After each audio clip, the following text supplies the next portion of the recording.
Welcome back to Barn Built Beaters. In this episode, we are going to get the frame for this truck. It's a modern frame. It's been at my uncle's farm for the past 2 years, and now it's time to bring it back to the shop. Change of plans from the last video. I said we were going to do the floors in here instead, but floors are pretty expensive, so I'm giving myself a little bit of time to save up to do that, and instead we're going to get the frames. Before we get started, be sure to like and subscribe so you don't miss future content. Now that we got that out of the way, the first step in this process is to get these tires off this truck so we can use this as a new frame when it gets trailered over.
A little backstory on why I named the channel Barn Built Beaters is because I was originally going to build my truck in this barn, but it ended up being too big of a project, and then I bought a house an hour away. Now we're here at the barn, which is where the frame is, and now it's time to mount the tires onto the frame so we can tow it back to my house.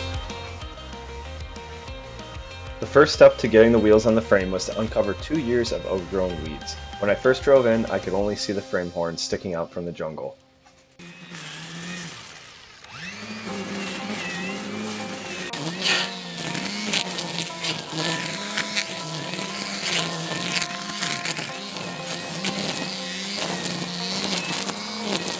Behind me is the modern frame that my truck will sit on. This is a 2018 Dodge Ram 2500. Since this doesn't have any wheels on it and it's also on the grass, we need a better jack. So a while ago I bought an off-road jack, a high lift jack is what I think they're called, and that's how we're going to be jacking it up today.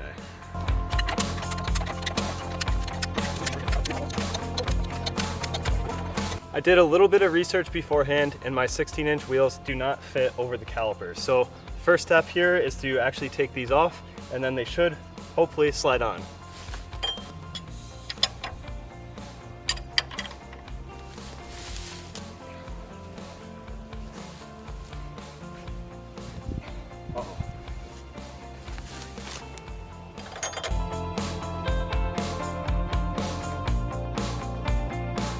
The other big upgrade.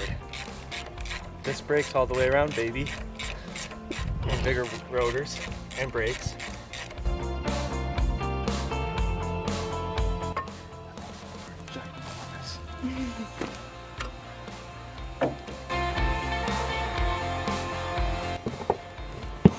There. Woo! Oh! I purposely brought my locking lug nuts. That way it's gonna have to sit here until we get the trailer and no one will steal my wheels. Hopefully. Ooh. I think the studs are bigger than my F250 lugs. I don't think so. We got the front done. The calipers are taken off. The wheels are put on, but they don't have any lug nuts holding them on. So my girlfriend right now, she's going to go get lug nuts that fit the Ram 2500 here. She'll bring them back. We'll throw 2 of them on per wheel. For right now, I'm gonna jack up this side and hopefully those wheels stay on there.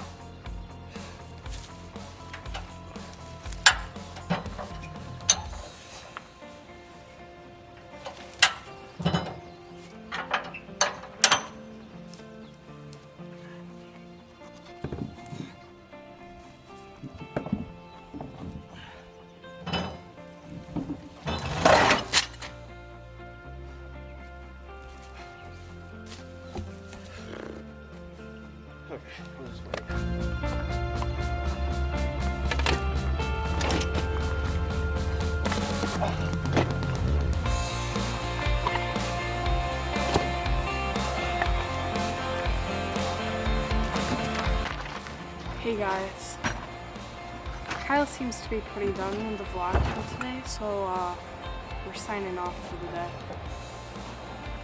He busted his nose. Good work, Kyle. Luckily, I know a guy with a Cummins and a 28-foot flatbed. We drove for nearly an hour to the farm where the frame was located and loaded it up. We both thought this would be a simple load and go, but to our surprise, the frame wasn't quite as easy as we had thought. As we pulled the frame from the overgrown weeds, we noticed both the rear wheels were locked up. We spent a bit of time trying to free them up, scraping away any dirt that was stuck in the rotors, tried rolling it back down the ramps, and ultimately came to the conclusion it was best to just yank it up with a winch. As the frame rolled up, it kept shifting from one side to another as we always had to winch it off center. We continuously switched sides we were pulling on and finally got it up top and centered. After we secured it down, we were on our way back to the shop. Once we got it to the shop, it went much quicker. I hopped on the tractor and we pulled it down by strapping a chain from the bucket to the frame. Although not shown, we got it down by the shop by picking up the back half of the frame and driving it down like a trailer, similar to how I got the truck down there. Unfortunately, I won't have the tractor to push it into the shop, and we'll have to come up with a plan at a later date to get it into the shop. Maybe fixing the seized wheels and using my riding lawnmower. As you can see, we got the frame back to the shop, but it wasn't without a little bit of issues. The rear wheels kept wanting to lock up. Luckily with the winch, it just ripped it right up there, but we kept having to alternate sides, so as it shifted from one side to the other, we just corrected for that. As I said, this will be a huge upgrade for my truck. I'm insanely happy that this frame finally got to the shop as it had been sitting for nearly 2 years. This chassis is an upgrade every way you can look at it. 1. A box frame to handle the Cummins power and whatever go-fast parts we throw at it. 2. Better brakes, dual piston brakes in all 4 corners. They're also much bigger, as you can tell by that stuffed rotor. 3. Axles that can handle torque from a diesel engine. 4. Coil suspension all around, which will provide a better ride quality than the laundry machine of the 70s. And 5. As a result of coils, the axles are already 4-linked, which will reduce any axle wrap whenever this drives down the road. Well, that wraps up the frame, getting it back to the shop. If you liked what you see, be sure to subscribe. There will be more wrenching down the road onto this as well as the truck. Luckily, we are getting a little bit more into that and outside the construction process of the shop. This is what I enjoy, the shop building stuff. It's fun, but not my thing. So anyways, be sure to subscribe so you don't miss that, and be sure to like, comment, and I'll catch you in the next video.